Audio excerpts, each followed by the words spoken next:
noche de martes, noche de perfiles y perfilados acá en Telemax. ¿Cómo están? Buenas noches, yo soy Sergio Valle y me da muchísimo gusto saludarles como cada martes y jueves a las 9 de la noche en este espacio de entrevistas, de análisis, de debate, de poner sobre la mesa los asuntos de interés público. Hoy tenemos mesa de análisis porque hay varios temas que iremos abordando a lo largo de esta hora con mis invitados. Les agradezco mucho que hayan podido venir, que se hayan apartado un ratito para platicar con el público de este espacio. Sol Ángela Ochoa, compañera, colega, periodista, ¿cómo estás? Muy bien, Sergio, muy bien. Encantada de estar aquí. Muchas gracias por la invitación y de poder compartir aquí con mis colegas esta importante mesa, sobre todo temas de coyuntura que son dignos del análisis, ¿no? Hay temas, desde luego que hay temas como siempre. Víctor Félix, ¿cómo estás? Bienvenido de nuevo. Estimado amigo, agradecido No van a decir que estoy por tus enojado consideraciones. contigo. Sí. Sol Ángel, gran gusto de estar y presidente Javier, Gracias, gusto de Víctor. saludarte de nuevo. Gracias. Víctor Félix, analista en políticas públicas, experto en seguridad, también algunos temas interesantes que vamos a plantear esta noche aquí en la mesa. Javier Villegas Orfinelas, ¿cómo estás? Bienvenido. Gracias. Sí, la primera Gracias, vez que buenas vienes, noches. ¿ah? No Sí, te había gracias. invitado. Javier Villegas es colega periodista y aparte es economista, él es presidente del Colegio de Economistas del Estado de Sonora. Es un tema que vamos a pasar por aquí ahorita, el tema del lunes negro. Pero ¿qué les parece? Les planteaba yo antes de empezar el programa, pues habemos rectora. Finalmente, sorpresivamente, Dena Camarena, y es sarcasmo obviamente, ya finalmente tenemos quién será la rectora de la Universidad de Sonora para el próximo periodo, los próximos 5 años. La doctora Dena María Jesús Camarena es electa por el Colegio Universitario con sobrados votos. El método de elección muy extraño, muy complejo que diseñaron en la Universidad de Sonora o que diseñaron quienes crearon la ley orgánica de la Unison, indicaba que tenían que pasar un primer filtro, que pasaron estos 3 candidatos, que son Dena María Jesús Camarena, Aarón Grajeda y Cuauhtémoc González. Ese es el primer filtro en el que podían votar la comunidad universitaria y con un, ¿cómo se llama? Voto, Indirecto. Sí, un voto indirecto, ¿no? Sí. Entonces había los alumnos, el voto de los alumnos contaba 48%, el de los maestros otro 48%, el de los trabajadores y empleados el resto, 4%. El 4%. 4%. Ahí se completaba el 100%. Los 3 más votados de ese primer proceso pasaban este segundo filtro, que es el del colegio universitario. Hoy en la mañana empezó el proceso en el que las 3 personas más votadas, que son Dena María Jesús Camarena, Cuauhtémoc González y Aarón Grajeda, presentaron de nuevo sus propuestas y sus planes de trabajo al frente de la rectoría para el periodo 2025-2030. En este caso, el método planteaba que se sometería a votación después de la exposición de cada uno de los candidatos, se sometería a votación. Tenía que salir uno de los 3 con las 2/3 partes de los votos. El que saliera con las 2/3 partes ganaba. Si ninguno salía con esas 2/3 partes, se iban a una segunda ronda. Y el que saliera con la mitad más 1, ya iba a ganar. No fue necesaria esa parte porque la doctora Camarena se lleva 91 votos de un total de 125 votos efectivos. Había 130 integrantes del colegio universitario. Ahí están los votos, ahí están. Había 130 integrantes del colegio universitario. De ahí, 91 votos se lleva Camarena, 20 se lleva González, muy lejos, y un poco más lejos todavía, Aarón Grajeda con 14 votos. Queda un total de 125 y quedan 5 boletas inutilizadas. Y finalmente, pues tenemos a una nueva rectora, segunda mujer en llegar al cargo en la historia de la Unison. ¿Cuál es tu primera lectura después de este resumen que me tuve que aventar para más o menos? Bueno, un muy buen contextualizar? resumen que acabas de hacer, Sergio. Creo que la elección que vimos hoy, este ejercicio democrático, es muy revelador en el sentido que deja ver a la institución, al alma mater de la universidad, cómo es y cómo ha sido su política interna en términos de no permitir la intromisión de partidos políticos. Y lo voy a explicar grosso modo. Cuando se creó la nueva ley, que desplazó a la Ley 4 o a la conocida como Ley Beltrones, cuando se crea hay 2 mecanismos, digo, la consulta indirecta y después el colegio universitario. Eso implicaba que tendríamos que elegir, o que la comunidad tendría que elegir a el colegio universitario.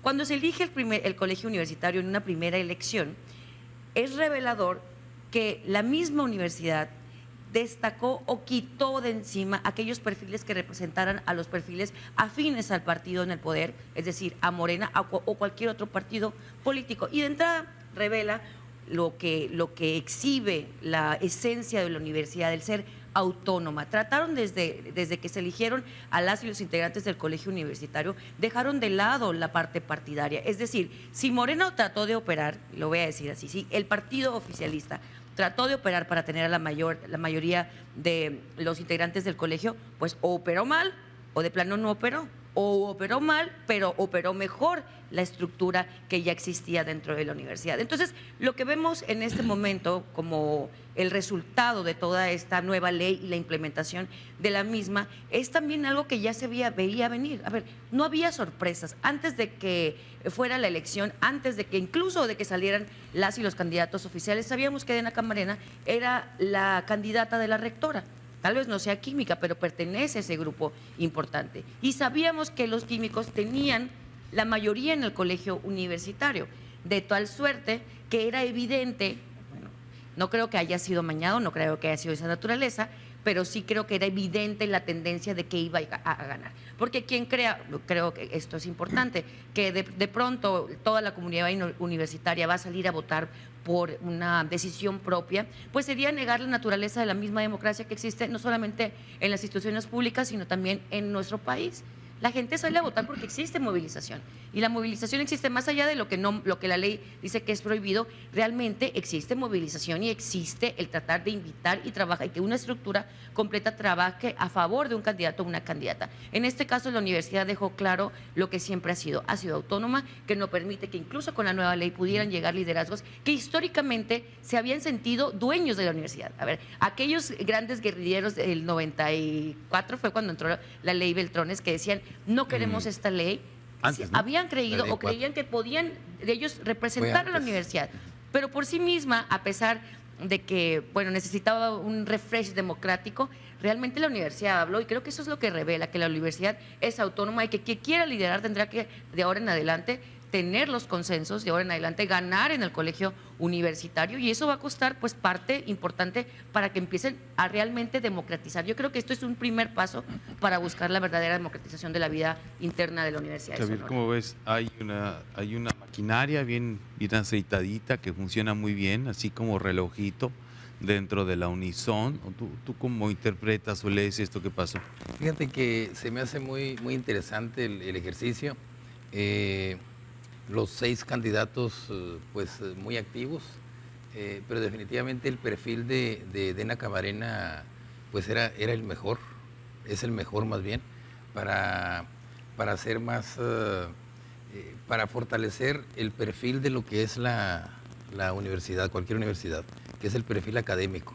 Entonces Dena Camarena es la que muestra más, pues más tablas en esa plataforma. Y a tu pregunta de que si el ejercicio fue bueno, fue muy interesante, fue muy bueno, participaron, como tú bien señalas, alumnos, maestros, personal administrativo. Fue un solo día, pasado 26 de marzo. Sí. Yo hubiera esperado que se hubiera dado más participación, pero los números aquí nos dicen que a final de cuentas, de cada 100 invitados a votar, de estos 3 segmentos, pues terminó votando como el 45-46%. Entonces... Del total, de los 3 segmentos. Sí, recordemos que los números gruesos nos dicen que estaban invitados a votar 38.731 entre personal administrativo, entre alumnos y entre maestros. Y de estos 38.731 terminaron votando 17.722. Habría que quitarle aquí 491 que votaron nulo. Fíjense que se aparecía en la pantalla los 6 candidatos más una ventanita más que decía votación nula. Entonces fueron 491.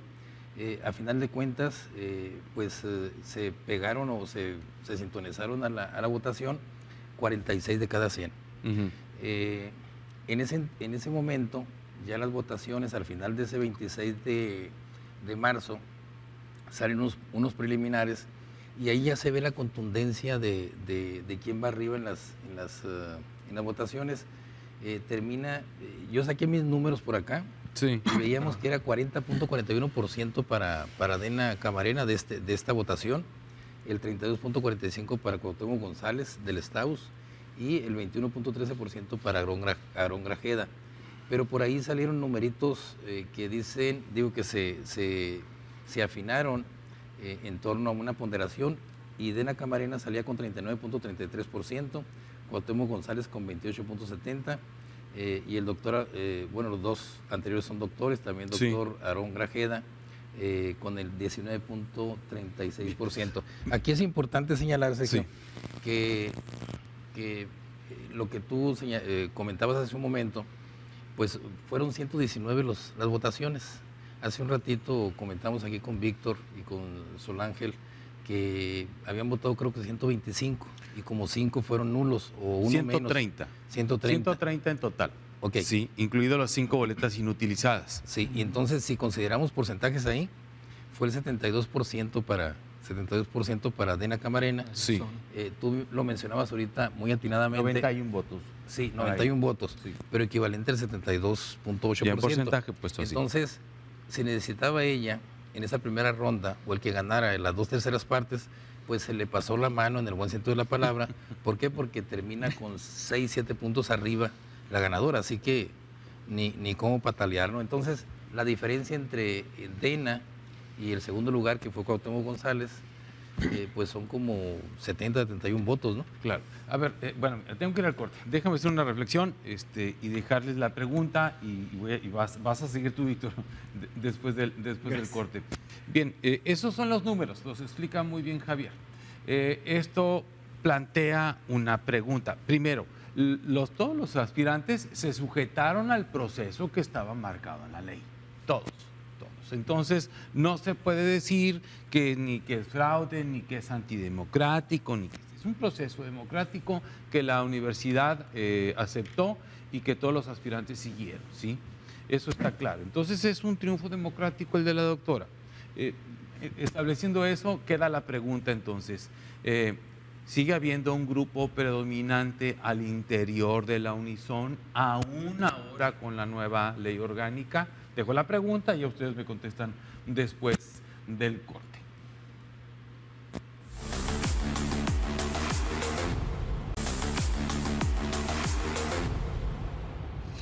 Bien, seguimos platicando, estamos acá en Perfiles y Perfilados, Javier Villegas, Sol Ángel Ochoa y Víctor Félix. Era tu turno, dejaba yo la pregunta esa.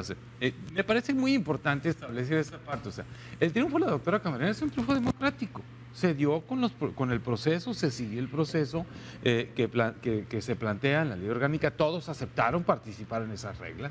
Así es. Sí, entonces desde esa perspectiva creo que es incuestionable y es hasta abrumador.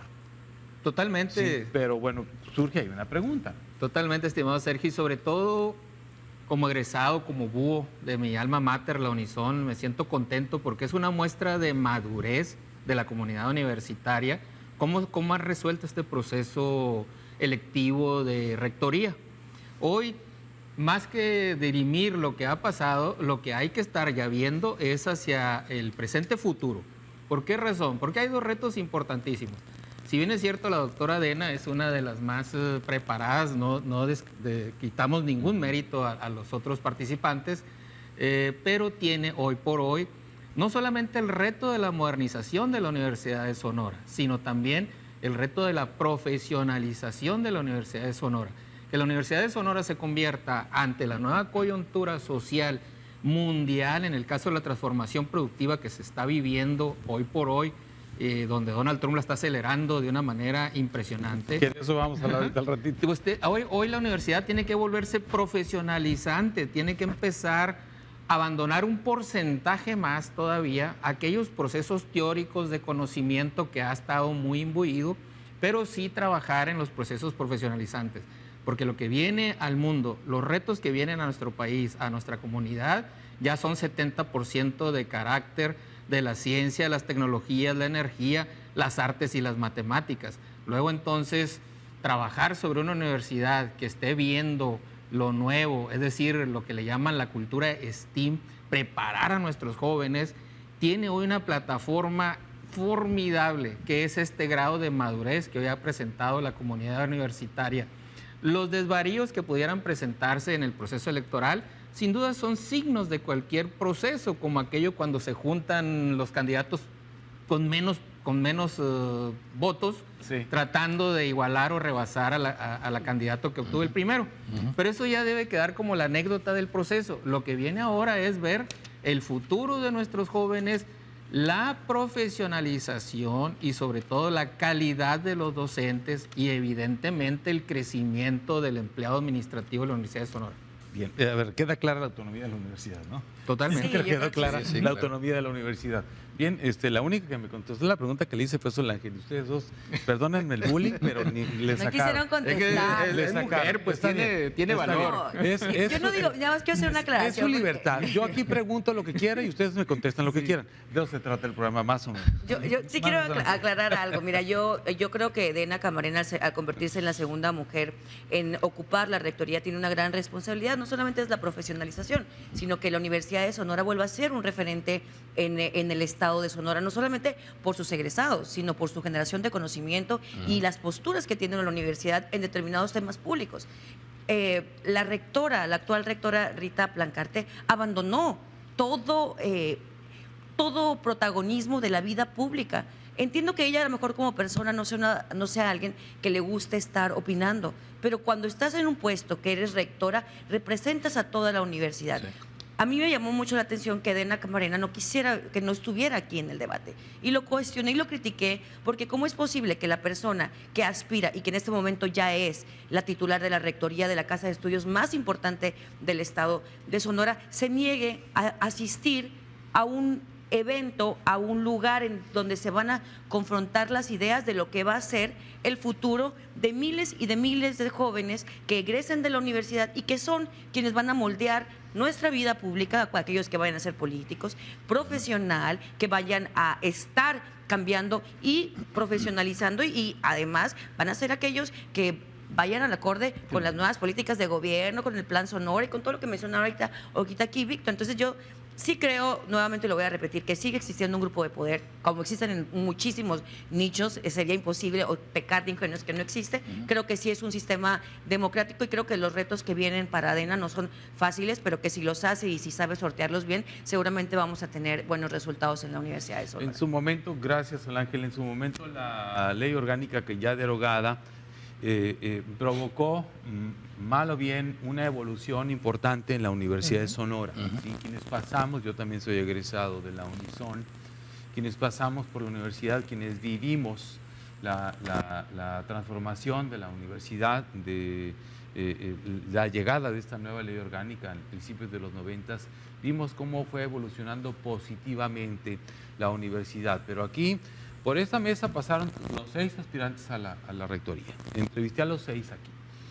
Y los 6 coincidieron, palabras más, palabras menos, cada quien con sus términos, en que se requiere de una reconexión de la universidad con los sectores productivos, el sector social, el sector público. Claro. La universidad ha estado metida en una especie de monólogo, ¿sí? En donde se habla a sí misma, investigan, trabajan, tienen resultados maravillosos, pero a la hora de socializarlos ¿Dónde están? es donde se atoran. Una, dos, la vinculación, Javier, de todo esto Sí. lo hablé con los 6 candidatos, la vinculación de los alumnos con los sectores en donde se van a desarrollar profesionalmente, porque una cosa es que salgan con 100, ¿sí? Claro. Con 100 de la carrera y resulta que no han trabajado jamás, y aquel otro que salga de cualquier universidad con 75 de promedio se lo va a llevar. La experiencia. Se La lo va a realidad llevar, tarde o sí. temprano te alcanza, ¿no? Porque eso alcanza. Entonces, ¿hacia dónde debería caminar la universidad ahora en este nuevo tramo? Fíjate que muy interesante subirse a la ola de, la palabra mágica ahorita es nearshoring, es la relocalización de las cadenas productivas. Yo conozco a la doctora Dena Camarena, ella sí está sintonizada con estos retos internacionales. Lo decía, ¿eh? Lo decía aquí. Y de hecho, el Departamento de Economía empieza este próximo mes de agosto con una nueva carrera que se llama logística. Ajá. Y eso pues tiene que ver con los mecanismos, los nuevos tiempos que marca esto de la relocalización de empresas y que algunos lo identifican con el nearshoring, otros como el offshoring, otros como el backshoring. pero a final de cuentas es la relocalización de empresas hacia zonas donde la logística pues se maneje de una manera más dinámica y más a los nuevos tiempos de que tienen que estar las cosas, insumos, materias primas en el menor tiempo posible. Entonces, yo sí veo a Dena Camarena moviéndose hacia los nuevos requerimientos, como bien señala también Víctor Félix, de que eso de la vinculación, eso de estar sintonizados con el sector productivo, y ahorita pues están los tiempos de los semiconductores en Phoenix, hay una mega inversión ahí de varios miles de millones de dólares. Se está requiriendo mucho talento. Y se está requiriendo mucho allá, talento, ¿no? y parece que el Unison se va a tener que aplastar bien el acelerador para que se genere esa mente de obra, ya no tanto mano de obra, sino mente de obra. Esperemos que así sea. Tiene 5 años, como bien comentaba Sol Ángel, del 2025 al 2030, y ahorita podemos decir que Dena Camarena es la rectora electa, y a partir del próximo 15 de junio, pues ya la rectora, ya debe ser la rectora constitucional o la rectora en funciones. Pero esperemos que no empiece con una huelga, ¿no? A ver si le pueden tomar. Pues ahí está emplazada, ¿no? Sí, bien, a propósito, para ir aterrizando el tema del Unison, porque todavía nos falta el lunes negro ese que acabamos de pasar, y me gustaría que compartieran un poco su análisis de cómo van las campañas al Poder Judicial. Sí, además, hemos visto de todo, ¿no? Algunos casos muy decorosos, otros que generan bastantes dudas acerca de la capacidad de la persona que se está promoviendo, otros definitivamente tienen la capacidad probada, pero ahorita hablamos de eso. El fantasma de la huelga en la Unison, como suele suceder, es algo cíclico, ¿no? Cada año, sí, en estas fechas, antes de Semana Santa, viene ese nubarrón de la huelga. Y pudiera... ¿Qué tanto afecta eso? La imagen, la credibilidad de la institución y la credibilidad de los egresados de esta institución. ¿Quién empieza? ¿Tú, Víctor, Sol Ángel? ¿Quién? Sin duda, pues les afecta a todos, ¿no? Y sobre todo les afecta a los actores primordiales, que en este caso serían el STEUS, que son los empleados, o a los académicos, que sería el STAUS. ¿Quién de los dos inicie el envión? Pues se ven afectados. ¿Por qué razón? Porque, ahorita lo decía, hay un mensaje de madurez de la comunidad universitaria. Ahora lo que se buscará es que los actores dentro de la universidad estén a ese nivel. ¿Qué hay que hacer en la universidad? Efectivamente, sí, mejores salarios, pero también mejores profesionales trabajando para la universidad. O sea, no puede haber una contraprestación, no puede haber un derecho, sino una obligación. La universidad, con la ley pasada, pues llegó a generar múltiples patentes que fueron registradas, y de repente se vino un impasse. Se vino un impasse en la generación de patentes.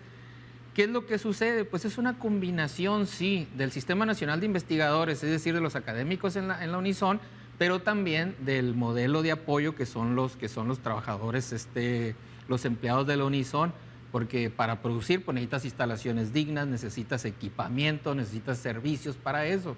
Luego entonces tenemos que empezar a empatar todos los derechos que se están exigiendo en ese pliego petitorio con las responsabilidades, porque hoy por hoy... Derechos y obligaciones. Derechos y obligaciones, porque hoy por hoy la universidad tiene que ser profesionalizante, y discúlpeme, estimado video televidente, que lo repita, profesionalizante, porque el futuro que les espera a nuestros hijos y nietos es de mayor cuantía en competencia que el que hemos nosotros enfrentado.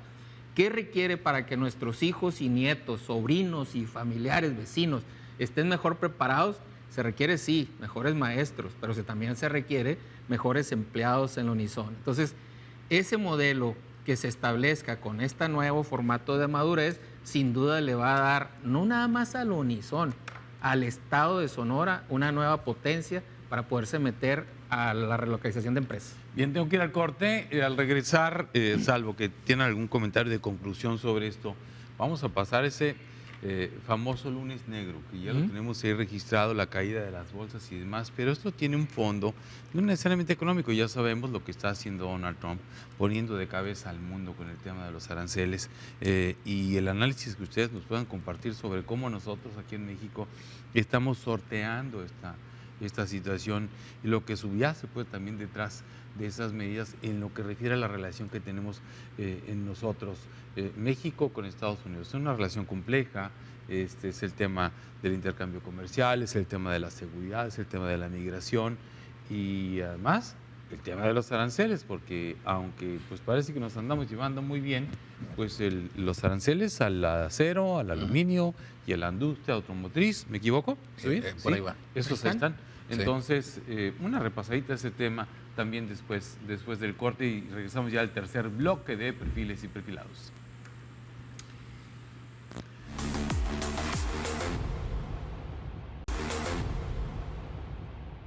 Bien, a ver, ¿tenías alguna conclusión del tema del Unison y huelgas? Sí, yo creo que en el contexto muchos pensaban que a lo mejor, y lo voy a decir así, ¿no? Tener a, digamos, el sindicato negociando en medio de una elección al rector, pues parecería algo complicado. Sin embargo, creo que salió adelante bien. El tema de las huelgas, hay que decirlo, el contrato colectivo de trabajo a veces no solamente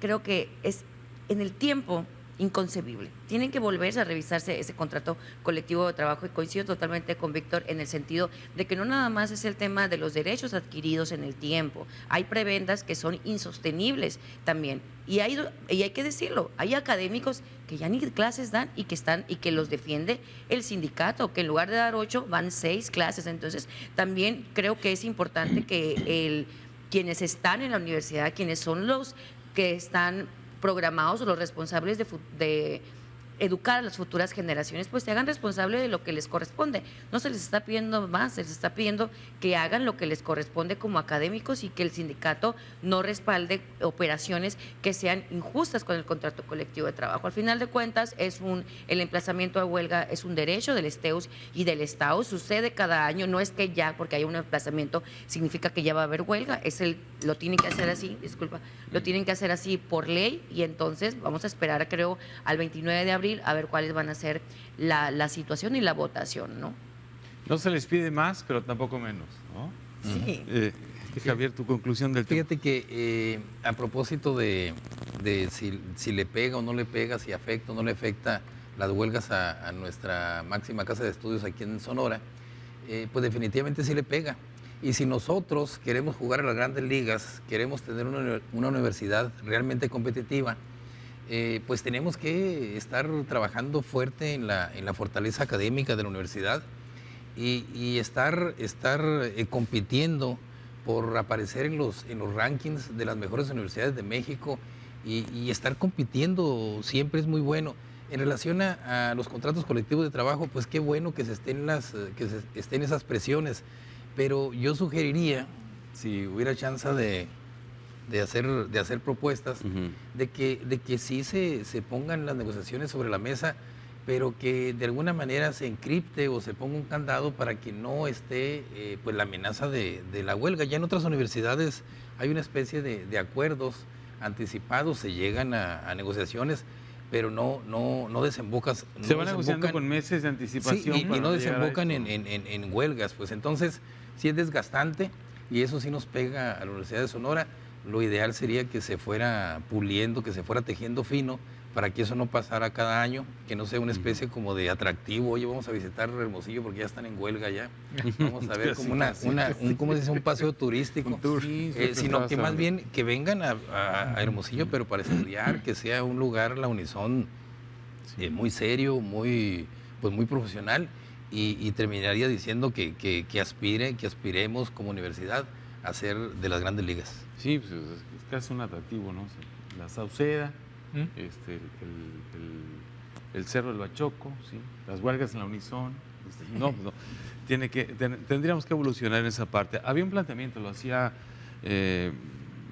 Aaron Grajeda, que había que generar un mecanismo de negociación permanente, estar todo el tiempo negociando, para que cuando llegara el tiempo que la ley marca para esas negociaciones, ya estuviera muy pulido el acuerdo y fuera mero trámite. Así lo planteaba. Bueno, me voy a quedar contigo porque vamos a la otra parte, al otro tema. El tema del lunes negro. se cayeron las bolsas pues, de prácticamente todo el mundo. Como tú eres economista, entonces ahora quítate la cachucha de periodista y ponte la de presidente del Colegio de Economistas, mi estimado Javier. Sí, muy bien. ¿Qué es un lunes negro? A ver, ¿por qué se le llama lunes negro? Mira, el lunes negro es cuando las bolsas, nos podemos fijar en la Bolsa Mexicana de Valores, pero también en este caso pues nos fijamos en la Bolsa de Nueva York, en la Bolsa Tecnológica que es Nasdaq, allá también en Nueva York. Y pues cayeron. ¿Qué significa eso? Que los cierres pues son negativos con respecto a un día antes. Con pérdida. Pierden son dinero. Son pérdidas considerables. Y ahí nos enfocamos en el mercado de capitales, que es el mercado de las acciones. Pero también se mueven mucho las divisas. Pero específicamente donde hay más recursos, pues es el que hace más ruido. Y las bolsas el lunes pasado pues cayeron muy fuerte. ¿A propósito de qué? Pues a propósito de las ocurrencias de Donald Trump, que empezó a repartir, a fijar aranceles a diestra y siniestra, ¿no? Entonces, hay un pleito muy fuerte entre dos potencias que son muy grandes, que es Estados Unidos y China. ¿Qué tan grandes son? Estados Unidos, para decirlo en números chiquitos, es de 25 trillones, el tamaño de la economía. China anda como en 17, 18 trillones. Entonces, digamos que son pesos completos los dos. México, nada más como para tener ese comparativo, México andamos en 1.5 trillones. Entonces, digamos que Estados Unidos nos lleva como 17 veces y China, pues más de 13, 14 veces. Entonces, estamos viendo, nosotros somos peso pluma, peso gallo, y se están peleando allá los grandotes. Pero es por el hecho de que fija aranceles a diestra y siniestra, al estilo de Donald Trump, que le gusta torear a los grandes, pues le pegó a China, le pegó a Japón, le pegó a la India y van para abajo todas las acciones. Incluso se reflejaron este comportamiento de la bolsa, los mercados bursátiles, con Europa, porque también Europa en estos pataleos que se le ha clasificado, se le ha titulado como guerra comercial o guerra arancelaria, la que tiene pues activada Donald Trump. Entonces, a nadie dejó sentido, le pega duro a varios países, y específicamente la industria automotriz ahorita está mordiéndose las uñas porque le pega con el 25% de aranceles. Un auto, por ejemplo, que cueste $40,000 en Estados Unidos, el 25% de un día para otro es $10,000 más. ¿Ok? ¿Qué más? El impuesto al acero, el impuesto al aluminio, y ahorita... Y aprovechando que me preguntabas para arrancar con este tema, pues habría que voltear a ver cómo le está yendo a la planta Ford. La planta Ford no es oficial, pero parece que ya dejó de embarcar tanto Mavericks como Broncos. ¿Cuántos Mavericks y cuántos Broncos produce diariamente la Ford? Alrededor de 912 automóviles. ¿Cuántos son al año? 336,000 entre Mavericks y Broncos. Se tomaron algo así como una pausa de 10 días para no embarcar estos autos. Sí siguen produciendo, pero no los embarcan. Donde les va a botar, donde les va a hacer mucho ruido, es cuando empiecen a crecer mucho los inventarios, y ahora sí tendrían que parar producción. Y esto significaría que entonces van a reducir los 3 turnos que tienen de trabajo. Ya se está hablando, ¿no? Y cada turno es de 1,000. Interior ahí de recortar un turno. Habían subido a 3, ¿te acuerdas? Sí, habían subido a 3. Entonces, si quitan un turno al 100%, pues están quitando 1,200 trabajadores. Pero esos son los trabajadores directos o el trabajo directo. Hay mucho trabajo indirecto. Y si hablamos ahorita de la economía de México, que pesa 1.5%, nosotros somos como 3.5% de la economía nacional, más o menos como $50,000 millones. Yo traigo cálculos ahí de que la Ford, junto con proveedores, puede generar 20 pesos de cada 100, es decir, la quinta parte. Entonces, si estamos hablando de $50,000 millones, pues $10,000 millones estaríamos dejando de producir, en el caso extremo de que la Ford diga, ahí nos vemos, ¿no? No va a ser así. Pero ahorita están negociando, se dice que la alta dirección de Detroit, de Ford, estaría negociando tanto con el legislativo de Estados Unidos como con el presidente Trump. ¿Para qué? Para que le baje es que ahí surge una pregunta, ¿no? ¿Sí? ¿Qué tan sostenible es una medida de este tipo para ellos mismos? Obviamente pues hay que plantear las medidas de nosotros acá, desde la perspectiva de nuestro país y del resto del mundo, pero para ellos mismos la duda es qué tan sostenible sería una medida de este tipo cuando evidentemente a ellos también se les están disparando los costos al consumidor final. Bien, Sin de duda. muchos productos. Sin duda, Sergio, eso está, desde mi punto de vista del análisis, está perfectamente medido por el Departamento del Tesoro norteamericano. Nunca hay que perder de vista que las decisiones de carácter de comercio exterior en Estados Unidos los toma el Departamento de Estado norteamericano junto con la Comisión Nacional de Seguridad de Estados Unidos. O sea, para ello todo lo que tiene que ver con comercio internacional, con comercio exterior, son un apartado de las lógicas de guerra. ¿Qué es lo que está sucediendo para Estados Unidos y por qué sí pueden aguantar ellos todo que parece un desbarajuste sucediendo en el mundo? ¿Por qué lo pueden aguantar? Porque la deuda pública del gobierno norteamericano esa sí es insostenible en este momento. Entonces, ¿qué es lo que están provocando? Al momento de establecer aranceles, pues se genera, primero que nada, una escasez de productos porque la demanda se mantiene igual. Eso hace que las bolsas de valores caigan, que el valor de las industrias caigan y se reflejan en las bolsas de valores. Automáticamente tiene que reaccionar los tesoros, es decir, el Banco de México, por ejemplo, aquí en México, el Tesoro norteamericano, que allá es la Fed, para bajar las tasas de interés. ¿Cuál es el efecto directo para el gobierno norteamericano? Una negociación que la hace en minutos, porque los compradores, los que tienen dinero, capital, acuden a proteger sus capitales poniéndolos en bonos que sean capitalizables de largo plazo, que son los más seguros, es decir, para no perder el valor de su inversión. Luego entonces, en la primera operación que hace Donald Trump de decir en enero, voy a poner aranceles, pues él recupera 20 mil millones de deuda que tenía, ya no los tiene el gobierno norteamericano. Y ahorita está repitiendo la receta porque el mercado norteamericano aún no está sujeto al modelo inflacionario del cual todos estamos hablando. México lo ha hecho bien. ¿Por qué razón?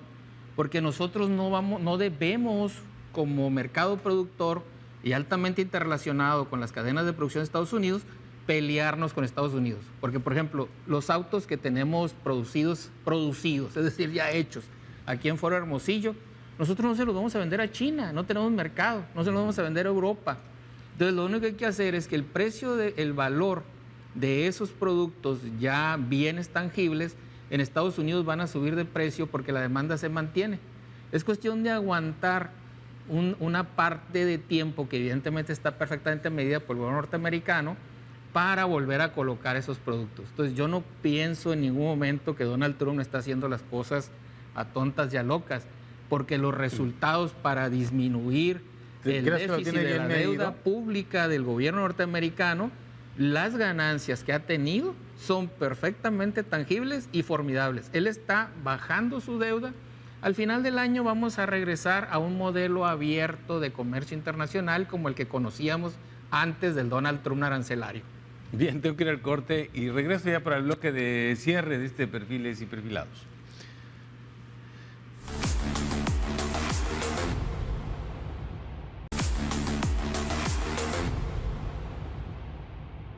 Bueno, vamos ya al bloque de cierre. Vamos a esperar, tenemos acá el comentario de Víctor sobre que tiene una lógica lo que está haciendo Donald Trump. Explica Javier en qué consiste, digamos, el Viernes Negro, la caída de las bolsas provocada por los aranceles impuestos por el gobierno de Donald Trump a prácticamente el resto del mundo. Así es. Sí, prácticamente el resto del mundo, hasta los pingüinos, no sé en qué parte también, donde no hay gente, hay puros pingüinos ahí, también mandó aranceles para allá, ¿no? El asunto es que tiene una lógica, lo explica Víctor. En esa lógica nada más hay que aprender a sortearla bien nosotros, porque finalmente, pues, con el tamaño de nuestra economía, aunque es una economía grande la de México, no alcanza los niveles, pero ni de lejos, de la de Estados Unidos y la de China, y por lo tanto podemos, corremos el riesgo de ser, digamos, la parte más delgada del hilo. Nosotros aquí en Sonora, por ejemplo, particularmente aquí en Hermosillo, lo explicaba bien Javier, tenemos una actividad importante, económica muy importante, una derrama económica muy importante que tiene que ver con la planta ensambladora de la Ford Motor Company y de todas las empresas que están alrededor, que le proveen algo a esa planta. Sí, Así entonces, pues, yo no sé qué podemos hacer desde lo local en un asunto así tan global, pero pues, ahora sí que, salvo comernos las uñas, no sé qué más. Como los lotes, engordarlos. Bueno, Solange, ¿tienes un comentario al respecto? Sí, bueno, yo creo que en este tema me encantó como lo hicieron aquí los compañeros expertos en el tema, muy interesante el tema que precisamente leía que muchos de los inversionistas han comprado bonos del gobierno y también invertido en oro precisamente para tratar de que su dinero pues no pierda valor. Yo solamente quiero resaltar que la parte que ha hecho la presidenta de la República en el tema más diplomático, no ser reaccionaria, porque creo que la parte política sí importa e importa muchísimo, porque a final de cuentas la relación que mantenga el gobierno, esta relación institucional del gobierno de México con el gobierno de Estados Unidos puede ser la antesala para tener una buena negociación del Tratado de Libre Comercio, pero además también al ser nosotros la frontera más grande pues en el sur, hacer la frontera del sur de Estados Unidos y depender, digamos, los 3 países de América del Norte, pues evidentemente la parte de tener una buena relación diplomática es importante. Creo que México o el mundo aprendió en ese momento que una sola persona puede poner a tambalear el mundo entero en términos económicos, cuyo objetivo, como lo dice Víctor, es para sí mismo, ¿no? A ver, no hay otro objetivo más que beneficiar su economía y reducir, digamos, en este caso, la deuda pública, pero creo que es algo que debe de dejar a todos los otros mercados, a todos los otros países, una anécdota o un recordatorio de que es importante abrirse a los mercados, abrirse a otros países, no depender netamente de Estados Unidos y además fortalecer el mercado interno, ¿no? Algo importante que tiene que hacer México. Fíjate que la vocera de la Casa Blanca, ¿sí?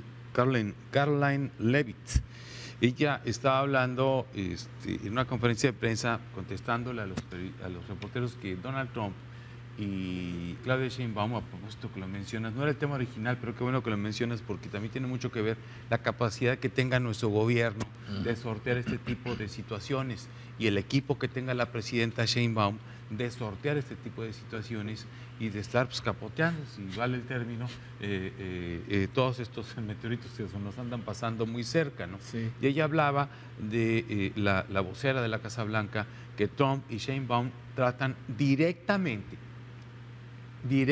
varios temas. Y uno que tiene que ver, obviamente, lo que tiene que ver con el tema del combate a los índices de inseguridad, el tema del fentanilo, el tema de la migración, el tema de las armas, que son temas que han tocado directamente entre ellos dos. Es decir, que no han usado intermediarios y ella refiere que el gobierno norteamericano, el de Trump, está muy satisfecho y está reconociendo lo mucho que se ha avanzado en ese tema en estos meses, porque hay que recordar que Trump va a cumplir 3 meses y Sheinbaum, pues, 7 meses, ¿no? 6. Realmente van llegando ellos a sus cargos, ¿no? Bien, a ver, me queda bien poquito tiempo, no sé cuánto me queda que me diga mi productora, pero yo les quiero pedir una opinión, un análisis, lo que me alcance. ¿Cuántos minutos me quedan, Lisette? Bueno, 1 minuto para cada uno. Elecciones, las campañas al Poder Judicial, ¿cómo las han visto? Voy a empezar contigo, Javier. 1 minuto para cada uno. Fíjate que, bueno, falta pues mucha seriedad, falta que los candidatos, candidatas, pues den confianza. Yo tengo mis dudas en relación a esa elección. Más ahora en estos momentos que está el barco muy movido con la incertidumbre esta de la guerra comercial, pero bueno, ya venía caminando esto. Yo sí ya venía. Ya estaba agendado, pero bueno, ojalá que sea para bien, pero por las señales o por las evidencias que están saliendo por ahí, pues todo pareciera indicar que va a haber muchas travesuras y eso no le ayuda para nada a México porque sería algo así como un daño autoinfligido en momentos cuando necesitamos que el país sea muy estable y el país sea en términos jurídicos muy seguro y los contrapesos pues que se den de veras. Bien.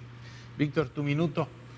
Amigo, pues el Poder Judicial tiene un gran reto con esta aparente democratización que se habla en los medios de comunicación y en la narrativa oficial. El primer gran reto lo tiene, y no es del presente, es del pasado, que es todos esos asuntos sin resolver que aún no se guardan en los archivos y que obviamente van a quedar concomitantes a la destreza de los nuevos juzgadores. La segunda es la elección de los juzgadores. Mayoritariamente en el caso de aquí de Sonora, es decir, el fuero común, la mayoría de los juzgadores que yo he visto en listas tienen experiencia en el Poder Judicial, circunstancia que no veo con tal proporción en el que es el fuero federal, es decir, aquellos que van para magistrados de circuito, y jueces penales a la misma corte. Entonces sí creo que se está jugando un gran dote de la modernización del país en cuanto a que seguridad y justicia es la plataforma que no solamente impulsa, sino que coadyuva a que el crecimiento de nuestras comunidades sea ágil, rápido y sostenible. Bien. Señor Ángel. Bueno, un minuto. Su minuto. Yo creo que lo que estamos viendo en el país, pues de entrada, en un primer momento, creo que la mayoría, y no voy a hablar por mis compañeros, pues muchos tuvimos nuestras dudas y no estábamos de acuerdo con que se llevara a cabo la reforma inicialmente. Aquí en Sonora crearon 3 comités de evaluación para tener a los mejores candidatos que van a estar en las boletas. Un trabajo que, si a mí me preguntas, fue una mera simulación, porque al final de cuentas se sortearon la parte de insaculación y resulta que los comités de evaluación, además de no dar explicaciones, pues resulta que eran tan buenos para escudriñar cada uno de los perfiles que cada uno puso a 2. Y algunos de esos perfiles, no voy a decir que sean malos, había mejores en las listas. Es decir, sigue habiendo desde la parte institucional una intromisión importante en poner en perfiles afines a ellos mismos. Eso es lo que hay, eso es lo que tenemos. El Poder Judicial también postuló a los suyos buenos perfiles. No quiero decir y no quiero demeritar a muchos de ellos. Más allá de que las campañas dejan mucho que desear, exhiben a un poder que era intocable, exhiben a esas élites, escuchar a las 3 ministras hacer campaña nuevamente y desnudarlas como esos entes imposibles de alcanzar, y que de pronto te das cuenta que ni son tan imposibles de alcanzar, ni son unos entes de élite, simplemente han estado ahí expuestos, pero siempre en lo oscuro. Entonces creo que es un ejercicio importante. Yo creo que es importante que la gente salga a votar y vea cada uno de los perfiles, más allá de la propaganda, que digo, a veces es graciosa o chusca, ¿no? Bueno, sí, es que bueno, hay cada campaña que emprendió en redes, pero algunos la explican o la justifican diciendo, pues es que me tenía que dar a conocer de alguna manera, ¿no? Y ya después les enseño el currículum, les muestro mis merecimientos y mis logros académicos. Mientras tanto, pues si tengo que usar un chicharrón con verdura, pues lo uso con tal de hacerme famoso, y ya después de eso ya veré, ¿no? Sí, claro. El tema de la viralización de algunos de esos videos. Y además, desde luego, también hay algunos perfiles que han estado siendo exhibidos a nivel nacional por ciertos antecedentes que definitivamente no les favorecen cuando se trata de aspirar a lo que están aspirando, que es a ser impartidores de justicia. Así es. ¿Sí? O sea, son gente que aspira a impartir justicia, y eso no es cualquier cosa, independientemente de que efectivamente hacía falta un cambio en el Poder Judicial de la Federación, como lo vamos a ver próximamente también en el Poder Judicial del Estado de Sonora, porque próximamente también van a empezar las campañas para las personas juzgadoras en el Estado de Sonora. Ya el Instituto Estatal Electoral se ha declarado listo, ya casi listo para organizar esta elección a nivel local. Muchísimas gracias, Javier Villegas. Gracias, Sergio. Gracias, qué bueno que pudiste venir. Gracias. Ángel, muchísimas Sergio, gracias, amiga, un gusto, como siempre. compañeros. Aprecio mucho que hayas podido venir. Estimado amigo, Víctor, te agradezco. Les agradezco mucho a los 3 y a usted también. Aquí nos reencontramos el próximo jueves a las 9 de la noche en Perfiles y Perfilados en Telemax.